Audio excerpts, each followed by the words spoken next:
Okay, तो prismatic compass जो है वो एक सर्वेइंग इंस्ट्रूमेंट है। सर्वे किया जाता है। किस चीज का सर्वे किया जाता है? कोई भी लैंड का सर्वे किया जाता है। अब लैंड का सर्वे करने की जरूरत क्यों है? लैंड के सर्वे करने की जरूरत है, बेसिकली जो इंस्ट्रूमेंट्स होते हैं, जैसे कि अभी आप प्लेन टेबल भी पढ़ रहे होंगे, अभी आप प्रिज्मेटिक पढ़ रहे हैं, तो ये क्या करता है, हम जब फील्ड में जाते हैं तो फील्ड का हम उस फील्ड का नक्शा बनाते हैं। कहाँ? पेपर पर। जैसे कि आप प्लेन टेबल में आप क्या सीख रहे हो कि फील्ड में गए, ठीक है ना, फील्ड में आपने कुछ पॉइंट्स रखा और जो भी पॉइंट्स रखा उससे आप क्या कर रहे हो, अपने टेबल में या उस अपने टेबल में आपने एक पेपर लगा के रखा है और उस पेपर में उस चीज को बना रहे हो। ठीक है ना, मतलब जो चीज ग्राउंड में है उस चीज को आप पेपर में बना रहे हो। ठीक है, तो आप बेसिकली आप कर क्या रहे हो, एक तरह का मैपिंग कर रहे हो। ठीक है, मैप बना रहे हो, वो भी बहुत डिटेल्ड मैप। ठीक है ना, आप एक एक पेड़ को ले रहे हो, एक एक मतलब एक फील्ड को लिए हो, फील्ड का सारा आप फील्ड बना रहे हो अपने, कहाँ पर? पेपर पर। ठीक है, तो वैसे ही आपका प्रिज्मेटिक कंपास भी एक इंस्ट्रूमेंट है जो कि सर्वे करने के लिए यूज किया जाता है। और इससे जो भी सर्वे किया जाता है, इससे भी हम पेपर पर कोई भी ग्राउंड को हम बना सकते हैं, या कुछ भी आपको जैसे कि रोड दिखाना है, सपोज पेपर पर दिखाना है, एक्चुअल रोड को आपको पेपर पर दिखाना है, तो आप प्रिज्मेटिक कंपास के द्वारा उसे बना सकते हो। सपोज आपको एक फील्ड दिखाना है कि ये मेरा फील्ड है, लेकिन फील्ड का जो आपका, आप सिर्फ रफ स्केच नहीं कर रहे हो, आप क्या कर रहे हो, उसको बकायदे जाके नाप रहे हो। ठीक है, और उसके बाद आप बना रहे हो। तो जब इस तरह का हम सर्वे करके, हम जब इंस्ट्रूमेंट के द्वारा जब हम पेपर पर, ठीक है ना, हम एक मैप तैयार करते हैं, बहुत ही डिटेल्ड मैप। डिटेल्ड मैप का मतलब होता है शॉर्ट मैप। ठीक है ना, तो इस तरह से हम क्या करते हैं, एक सर्वेइंग इंस्ट्रूमेंट द्वारा हम एक एरिया को सर्वे करते हैं। ठीक है, और सर्वे करने के बाद हम उसको बनाते हैं या प्लॉटिंग करते हैं। कहाँ पर प्लॉटिंग करते हैं? पेपर पर प्लॉटिंग करते हैं। पेपर पर हम उसको ड्रॉ करते हैं, और हाथ से नहीं ड्रॉ करते, हम विद द स्केल, बकायदे हम उसे नाप के ड्रॉ करते हैं। ठीक है ना, तो प्रिज्मेटिक कंपास का मतलब होता है एक ऐसा कंपास, एक ऐसा कंपास है। कंपास का मतलब क्या होता है? कंपास जो होता है वो हमेशा आपको नॉर्थ डिग्री दिखाता है ना, कंपास का यही यूज है, हमेशा आपको नॉर्थ डिग्री दिखाता है। लेकिन इस इंस्ट्रूमेंट में दो तीन चीजें ऐड कर दी गई है। ठीक है ना, इसमें क्या होता है, जैसे कि आपका आपका जो एक कंपास बना हुआ है उसमें नॉर्थ लाइन तो वो दिखा ही रहा है, उस नॉर्थ लाइन के अलावा वहां पर डिग्री भी दिखा रहे हैं। डिग्री क्या चीज का दिखा रहे हैं कि किस एंगल्स दिखा रहे हैं। जैसे कि आप देखे हो कि प्रोटेक्टर देखे हो, ठीक है ना, प्रोटेक्टर में क्या होता है, वो गोल जो आपका राउंड प्रोटेक्टर होता है, चांद होता है जो राउंड प्रोटेक्टर, जिससे आप कोई भी एंगल नापते हो। ठीक है ना, तो उसमें क्या होता है, एंगल्स बने होते हैं, लिखे होते हैं, नंबरिंग किए रहते हैं। ठीक है ना, वैसे ही आपका इंस्ट्रूमेंट में वो लगा रहता है। ठीक है, इंस्ट्रूमेंट में लगा रहता है, और इंस्ट्रूमेंट में एक प्रिज्म रहता है। ठीक है, तो आप जब भी कोई ऑब्जेक्ट को देखोगे किसी भी पॉइंट से, तो वो क्या करेगा, वो आपको वो ऑब्जेक्ट किस एंगल में है, इसलिए मैंने आपको कहा था कि वो वीडियो आप देखो। ठीक है, जो अभी कल मैंने भेजा है वो वीडियो आपको देखना जरूरी है। उसमें क्या दिखाया गया है, उसमें दिखाया गया है कि आप मतलब अपना एरिया को स्टेशंस में बांट दीजिए, ABCD। ठीक है ना, क्योंकि वो जो प्रिज्मेटिक कंपास है आप उसे ज्यादा दूर नहीं देख सकते, कुछ ही दूर देख सकते हैं। ठीक है, तो आप उसको स्टेशंस में बांट दीजिए। स्टेशंस में बांटने के बाद क्या होता है, आप स्टेशन ए से शुरुआत करते हैं।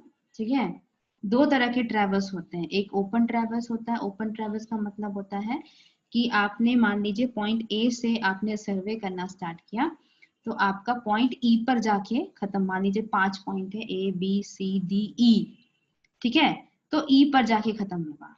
ठीक है, दैट इज ओपन ट्रैवर्स, मतलब ओपन है वो। और ओपन ट्रैवर्स का सर्वे बेसिकली हम किन चीजों के का करते हैं, हम करते हैं जैसे कि रोड है, रोड का एंड नहीं होता है, एक एंड से दूसरा एंड में जाता है, वो कभी एक ही जगह पर आके एंड नहीं होता है। उसके बाद रिवर्स होते हैं, रिवर का कोई एंड नहीं होता, वो एक छोर से निकल के दूसरे छोर में चला जाता है। तो जब हम इस तरह के चीजों का सर्वे करते हैं तो हम कहते हैं उसे ओपन ट्रैवर्स सर्वे, ठीक है, ओपन ट्रैवर्स। और जब मान लीजिए हम किसी फील्ड का सर्वे कर रहे हैं तो हम क्या करते हैं, ए पॉइंट से स्टार्ट करते हैं, फिर ए से बी, बी से सी, सी से डी, डी से अगेन हम कहाँ पर बैक हो जाते हैं, ए पर बैक हो जाते हैं। मतलब जब हमारा एरिया जो है वो क्लोज हो जाता है तो हम उसे कहते हैं क्लोज्ड ट्रैवर्स, ठीक है। तो जो मैंने लास्ट वीडियो आपको भेजा था उसमें यही दिखाया गया था कि सर्वे कैसे किया जाता है, क्लोज्ड ट्रैवर्स कैसे किया जाता है, सर्वे कैसे किया जाता है, इस बारे में आपको दिखाया गया था, ठीक है ना। तो उसको आपको देखना बहुत जरूरी है। उसमें ये दिखाया गया था कि किस तरह से आप स्टेशन ए पर रहोगे तो इंस्ट्रूमेंट को कैसे रखोगे, फिर कैसे देखोगे, ठीक है ना। जब आप इंस्ट्रूमेंट को ए स्टेशन पर रखते हैं तो आपको आपका जो बाकी स्टेशन है, मान लीजिए ए है, फिर बी है, सी है, डी है, ई है, एफ है मान लीजिए, और एफ के बाद अगेन ए है। तो आपको क्या करना है, हर स्टेशन पर आपको पहले तो मार्क कर लेना है और वहां पर रेंजिंग रॉड लगा देना है, ठीक है ना। रेंजिंग रॉड लगा देने के बाद क्या होगा आपका, उसके बाद आपको सर्वे स्टार्ट करना है। तो सर्वे कैसे स्टार्ट करोगे आप, पहले आप स्टेशन ए पर जाओगे, ए पर जाने के बाद क्या करोगे, आप इंस्ट्रूमेंट को सेट करोगे, ठीक है ना। इंस्ट्रूमेंट को सेट करने के लिए इसलिए मैंने कहा था कि प्रिज्मेटिक कंपास के कितने पार्ट्स होते हैं, कौन कौन से इंस्ट्रूमेंट उसमें यूज होते हैं, ये आप लिखो ताकि आपको उसके बारे में ज्ञान होगा, ताकि जब मैं क्लास में बोलूं तो आपको समझ में आ जाए। लेकिन आप लोग नहीं लिखे हो तो फिर अब क्या कर सकती। तो उसका जो है पार्ट है, जैसे कि वो प्रिज्मेटिक कंपास होता है, उसका नीचे एक स्टैंड लगाना पड़ता है, उसको फिट करना पड़ता है, ट्राइपॉड स्टैंड बोलते हैं। उसके बाद हमें प्लम बॉब का यूज करना पड़ता है। प्लम बॉब यूज किया जाता है सेंटरिंग के लिए, ठीक है ना। कहने का मतलब पहले तो आप प्रिज्मेटिक कंपास को स्टैंड पे लगाएंगे, स्टैंड पे लगाने के बाद आपको क्या करना है, आपने ग्राउंड पे ए पॉइंट लिया है, ठीक है ना, तो आपको इंस्ट्रूमेंट ठीक उस ए पॉइंट के ऊपर रखना है। तो वो आप कैसे करेंगे, with the help of plum Bob. आप क्या करेंगे, अपना जो प्रिज्मेटिक कंपास है उसमें प्लम बॉब को लगाएंगे, ठीक है ना। और प्लम बॉब को लगाने के बाद आप प्लम बॉब में एक नीचे एक चीज झूलता रहता है, वो ठीक ए पॉइंट के नीचे जहां पर आएगा वहीं पर आप इंस्ट्रूमेंट सेट करेंगे, ठीक है ना। तो ये दोनों चीजें आपको, दोनों वीडियोस जो दो चीजें मैंने शेयर की थी उसमें आपको साफ साफ दिखाया गया है, तो उसको आप अभी देखोगे, ठीक है ना। उसके बाद क्या करना है, आपने प्लम बॉब की मदद से सेंटरिंग की और आपने ए पॉइंट पर इंस्ट्रूमेंट को खड़ा कर दिया, ठीक है ना। इंस्ट्रूमेंट अब खड़ा हो गया है, ठीक है। इंस्ट्रूमेंट को लेवलिंग कर देंगे हम थोड़ा सा स्पिरिट लेवल के द्वारा, क्योंकि इंस्ट्रूमेंट लेवल पे होना चाहिए, अदरवाइज रीडिंग गलत आ सकता है, ठीक है। इंस्ट्रूमेंट का लेवलिंग करने के बाद इंस्ट्रूमेंट जो है पूरी चारों तरफ रोटेट करता है, और जब वो रोटेट करता है तो उसके अंदर का जो प्लेट है वो भी रोटेट करता है, वो भी हिलता डुलता रहता है। तो उस वीडियो में आपको बताया गया है कि कैसे ऑब्जर्व करना है स्टेशन बी को, ठीक है ना। तो ये डिटेलिंग्स आपको वो दोनों वीडियो जो मैंने शेयर किए हैं वो उसमें मिलेगा कि कैसे ऑब्जर्व करते हैं। जैसे कि आप स्टेशन ए पर हैं, तो आप जब स्टेशन ए पर हैं तो आपको स्टेशन बी को देखना है, ठीक है ना। स्टेशन बी को देखना है और स्टेशन बी को देखते समय आपको वहां पर रीडिंग आएगा, ठीक है ना। वहां पर इसलिए मैंने बोला था उसमें एक आई होल होता है, आई होल, इंस्ट्रूमेंट में आई होल होता है, उस आई होल से आपको रीडिंग दिखाई देगी, ठीक है ना। उस रीडिंग को आपको नोट डाउन करना है। तो अभी आपका काम है, जस्ट आफ्टर द क्लास आप जो पुराना 2 वीडियो मैंने शेयर किया है यूट्यूब वाला वो आप देखोगे, and then you will know कि किस तरह से आपका इंस्ट्रूमेंट से हम रीडिंग लेते हैं, ठीक है ना। तो वो रीडिंग लेना है, रीडिंग ले लिया, और रीडिंग को लेने के बाद उसको आपको कॉपी पे उतारना है। कॉपी पे कैसे उतारना है, उसको कहते हैं फील्ड बुक, ठीक है ना, फील्ड बुक। तो फील्ड बुक आपको कैसे बनाना है वो मैं अभी आपको बताऊंगी। तो फील्ड बुक पे आपको कॉपी मतलब जो भी आप रीडिंग ले रहे हो उसको नोट डाउन करते जाना है, ठीक है ना। उसके बाद वैसे ही जैसे कि आपने स्टेशन ए पर गए, स्टेशन ए से बी को देखा, आपने रीडिंग लिया। फिर अगर क्लोज ट्रैवर्स है, अगर ओपन ट्रैवर्स है, सबसे पहले मैं ओपन ट्रैवर्स के बारे में बात करूंगी। सबसे पहले ओपन ट्रैवर्स में क्या है, आपने स्टेशन ए पर गए, स्टेशन ए से बी को देखा, ठीक है ना। अगेन आप क्या करेंगे, इंस्ट्रूमेंट उठा करके बी पर ले जाएंगे और ए पर क्या करेंगे, जहां ए था वहां पर रेंजिंग रॉड लगा देंगे, ठीक है। फिर आप बी पर पहुंच जाएंगे। बी पर पहुंचने के बाद आप सेम वही काम करोगे। क्या काम, आप इंस्ट्रूमेंट लोगे, प्लम बॉब लोगे, प्लम बॉब से आप सेंटरिंग करोगे। कहाँ पर सेंटरिंग करोगे, जहां पर बी पॉइंट लगा हुआ था, ठीक है ना। बी पॉइंट लगा हुआ था, बी पॉइंट पे के ठीक ऊपर आपको इंस्ट्रूमेंट को सेट करना है। फिर जैसे ही आप बी पॉइंट पहुंचेंगे, आपको ए को वापस देखना है, ठीक है ना। ए को वापस देखना है। उसको जब हम बी से ए को वापस देखेंगे तो हम इस प्रक्रिया को कहते हैं, या इस तरह इस एक्शन को कहते हैं बैक बियरिंग। ए से बी को देखने से, आगे की ओर देखने से फॉर बियरिंग, और बी से ए को देखेंगे तो बैक बियरिंग, ठीक है ना। तो बैक बियरिंग हम करेंगे। बैक बियरिंग करते समय भी हम रीडिंग लेंगे। बैक बियरिंग का मतलब है बी पर गए लेकिन बी से ए को देखा, तो बैक बियरिंग की उसके बाद उसको भी हम फील्ड बुक में नोट डाउन कर लेंगे। देन हम अगेन बी से फॉर बियरिंग करेंगे। फॉर बियरिंग का मतलब आगे की ओर देखना है। तो आगे कौन सा स्टेशन है, सी स्टेशन है। सी स्टेशन को देखा हमने और उसके बाद उसका रीडिंग ले लिया और हमने उसे कहा कि it is a for bearing, ठीक है ना। अगेन हमारा ओपन ट्रैवर्स है, इसलिए हम इंस्ट्रूमेंट उठा करके सी पर ले जाएंगे। सी से अगेन हम क्या करेंगे, बी को देखेंगे, दैट इज बैक बियरिंग, ठीक है ना। फिर उसके बाद क्या करेंगे, रीडिंग लिख लेंगे बैक बियरिंग पे। उसके बाद हम अगेन सी से आगे कौन सा स्टेशन है, डी, डी को हम देखेंगे, दैट इज फॉर बियरिंग, ठीक है ना। तो इस तरह से ओपन ट्रैवर्स में किया जाता है। मान लीजिए हमने 4 स्टेशन लिया, लेकिन मान लीजिए क्लोज ट्रैवर्स है। क्लोज ट्रैवर्स में क्या बोला था, A B C D again A, ठीक है ना। तो अगर इस तरह का है तब क्या करेंगे, अब हम ए स्टेशन पर हैं, ए स्टेशन पर हमने इंस्ट्रूमेंट रखा, हमने फॉर बियरिंग किया, मतलब ए से बी को देखा। ए से बी को देखा तो हमने जो भी हमारा रीडिंग आया उसे हमने नोट डाउन कर लिया। अब हम ए से बैक बियरिंग किधर करेंगे, ए से हम डी को देखेंगे, क्योंकि क्लोज ट्रैवर्स है। क्लोज ट्रैवर्स में क्या होता है, जहां से हम स्टार्ट करते हैं वहीं जाके एंड करते हैं, ठीक है। तो वहां पर हम ए से डी को देखेंगे, ठीक है, दैट इज बैक बियरिंग, ठीक है। उसके बाद अगेन हम चल जाएंगे बी पॉइंट पर, बी से हम ए को देखेंगे बैक बियरिंग, देन बी से हम सी को देखेंगे फॉर बियरिंग, देन अगेन हम सी पर जाएंगे, सी से बी को देखेंगे बैक बियरिंग, सी से डी को देखेंगे फॉर बियरिंग, अगेन हम डी पर चले जाएंगे, डी से ए को देखेंगे फॉर बियरिंग, और ऑलरेडी हम ए से डी को बैक बियरिंग देख चुके हैं, और डी से सी को भी देखेंगे बैक बियरिंग, ठीक है। तो इस तरह से हमको रीडिंग लेना है। तो ये आप वो पिछला जो वीडियोस है उसमें आप देखोगे तो आपको समझ में आ जाएगा। ये जो मैं अभी आपको बोल रही हूँ ये भी मैं आपको शेयर कर दूंगी, सो दैट आप उसको सुन लीजिए अच्छी तरह से और उसको फॉलो कीजिए, तब आपको समझ में आ जाएगा कि कैसे आपको रीडिंग लेना है और कैसे सर्वे करना है। ओपन ट्रैवर्स का अलग, ओपन ट्रैवर्स का कैसे सर्वे करना है, क्लोज ट्रैवर्स का कैसे सर्वे करना है, कैसे देखना है, ठीक है ना।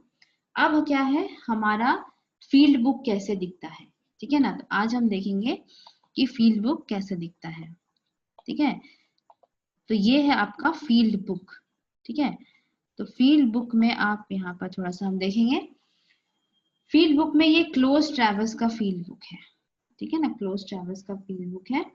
इसलिए यहाँ पर आप देखो A station, A B C D 4 station है, ठीक है।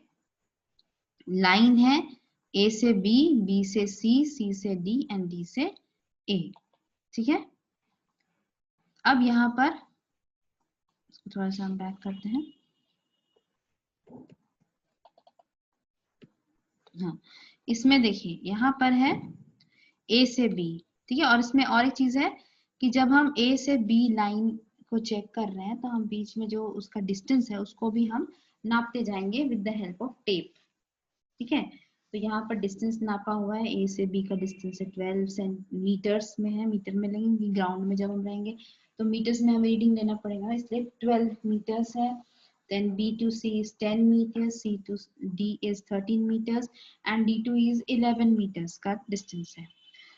अब यहाँ पर आपको भी जो मैंने बोला दैट इज फॉर बियरिंग, तो यहाँ पर फॉर बियरिंग जो है, फॉर बियरिंग का मतलब है ए से बी को देखा, ठीक है, ए से बी को देखा, that is for bearing. Back bearing B से ए को देखा, ठीक है, ठीक है। उसके बाद अगेन हम बी पर गए, बी से सी को देखा, सी से बी को देखा, ठीक है। फिर अगेन डी पर गए, सी सॉरी बी पर गए, बी से C, oh sorry sorry sorry 1 minute, यहाँ कुछ गड़बड़ हो गया है, हाँ ठीक ठीक सही है। उसके बाद सी से डी को देखेंगे फॉर बियरिंग, और डी से सी को देखेंगे बैक बियरिंग, फिर डी से ए को देखेंगे फॉर बियरिंग, और ए से डी को देखेंगे बैक बियरिंग। तो अभी हमने क्या किया, यहाँ पर क्या था, ए स्टेशन पर थे, ठीक है ना, ए स्टेशन से हमने बी को देखा, ठीक है, ए बी, ए से बी को देखा, ए से बी को जब देखा तो उसका जो आया आपका रिजल्ट दैट इज 70 डिग्रीज आया, ठीक है। उसके बाद हम ए स्टेशन से ही यहाँ पर ए से डी को देखेंगे, ए स्टेशन पर ही है, हम ए से बी को देख लिए फॉर बियरिंग, और बैक बियरिंग हम क्या किए हैं, ए से डी को देखे हैं, दैट इज बैक बियरिंग, ठीक है। तो उसका रीडिंग आया 134। आप देखो मैंने कहाँ कहाँ लिखा है, ठीक है। उसके बाद हम बी पर गए, बी स्टेशन पर, ठीक है ना, बी से हमने फॉर बियरिंग किया, बी से सी को देखा, और सी पर जब हम गए, जब हम बी पर ही थे, ठीक है ना, बी पर जब हम पहुंचे तो बी से ए को देखा, ठीक है। अभी हम क्या करें, स्टेशन वाइज जा रहे हैं, ठीक है ना, स्टेशन ए पर थे, ए से बी को देखा, और ए से एडी, एडी मतलब ए से डी को देखा, ठीक है। अब हम क्या करेंगे, इंस्ट्रूमेंट उठा के बी पर ले गए, बी से सी को देखा फॉर बियरिंग, और बी पर ही थे तो बी से ए को देखा। एक मिनट एक्सक्यूज मी,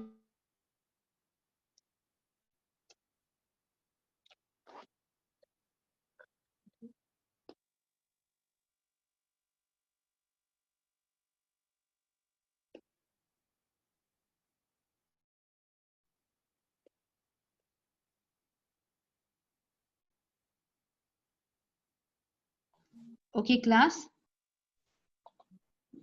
यहाँ पर आप बी पर पहुंचे, ये देखिए बी पर पहुंचे, हम बी पर, बी से सी को देखे, फॉर बियरिंग वाले लिस्ट में डाले हैं, और बी से ही जब हम ए को देखेंगे तो यहाँ पर डालेंगे, ठीक है, बी से ए को देखे यहाँ पर डाल दिए, तो यहाँ पर जो रीडिंग आया उसको यहाँ डाल दिए। उसके बाद हम सी पर गए, सी से डी को देखे, सी से अगेन बी को देखे, मतलब एक स्टेशन पर होने से हमको दो स्टेशन देखना है, मतलब एक तो आगे की ओर देखना है और तो पीछे की ओर देखना है, ठीक है ना।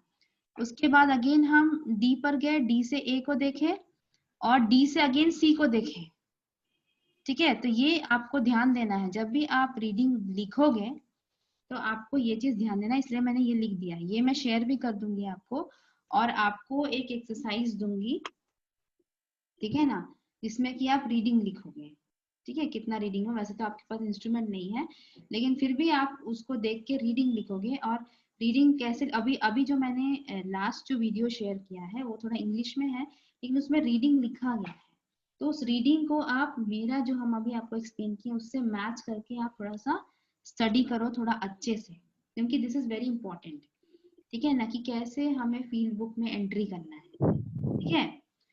ये हो गया। तो इतना इतना काम हमें करना पड़ता है जब हम फील्ड में रहते हैं, ठीक है। और एक चीज है, यहाँ पर जब आप फील्ड में ही रहते हो तो आपको एक और काम कर लेना चाहिए, वो ये कि आपको जब आप फील्ड में हो तो फॉर बियरिंग और बैक बियरिंग जो है उसको आप माइनस करो, ठीक है ना। और उसको माइनस करने से उसका रिजल्ट आना चाहिए 180 डिग्री, ठीक है। जैसे कि मैंने यहाँ पर इसको माइनस किया तो इसमें 179 डिग्री आया, इट इज नॉट 180 डिग्री। फिर इसको माइनस किया तो 181 डिग्री आ गया, इसको माइनस किया तो 182 डिग्री आ गया, इसको माइनस किया तो 180 डिग्री आया। तो ये जो है ये हम आपको नेक्स्ट क्लास में समझाएंगे, ठीक है, कि ये क्यों हुआ। लेकिन जब आप फील्ड में रहते हो, जैसे कि आप फील्ड में हैं, आप फील्ड में थे, आपने फील्ड में ये रीडिंग लिया, तो तुरंत आपको क्या करना है, ये काम करना है, उनको माइनस कर देना है, ठीक है ना। माइनस करने से हो सकता है आपका उसको 180 डिग्री आना चाहिए सबसे पहली बात, जैसे कि इस लास्ट वाले में 180 डिग्री आ गया, ठीक है ना। लेकिन बाकी में नहीं आया 180 डिग्री, कोई बात नहीं, बाकी में नहीं आया कोई दिक्कत नहीं है, लेकिन आपको फिर भी माइनस करना है, ठीक है। और माइनस करने पर जैसे कि मैंने देखा कि 179 है, मतलब 1 डिग्री कम, ठीक है। 181 है 1 डिग्री ज्यादा, 182 है 1 डिग्री ज्यादा, ठीक है। 180 है एकदम एग्जैक्ट, ठीक है। तो इस तरह से हम देख रहे हैं कि हमारा रीडिंग आ रहा है। तो अगर आपका रीडिंग मान लीजिए माइनस करने पर 179 आया है, इट इज ओके। अगर 181 आया है तब भी ओके है, 182 आया है तब भी ओके है। और लेकिन इससे ज्यादा नहीं आना चाहिए, 178 नहीं आना चाहिए, ठीक है, या 183 नहीं आना चाहिए। अगर इतना ज्यादा आ रहा है दैट मीन्स आपका रीडिंग में गड़बड़ी है, ठीक है। और अगर इतना एरर है, मतलब 1 या 2 यूनिट ज्यादा हो जा रही है, 2 डिग्री ज्यादा हो जा रहा है, तो it is not a problem, उसको हम ठीक कर सकते हैं। तो उसको हम अगले क्लास में देखेंगे कि कैसे ठीक करना है। लेकिन अभी हम आपको सबसे ज्यादा इम्पोर्टेंट ये है कि पिछला 2 क्लास जो मैंने आपको शेयर किया है वो आप नहीं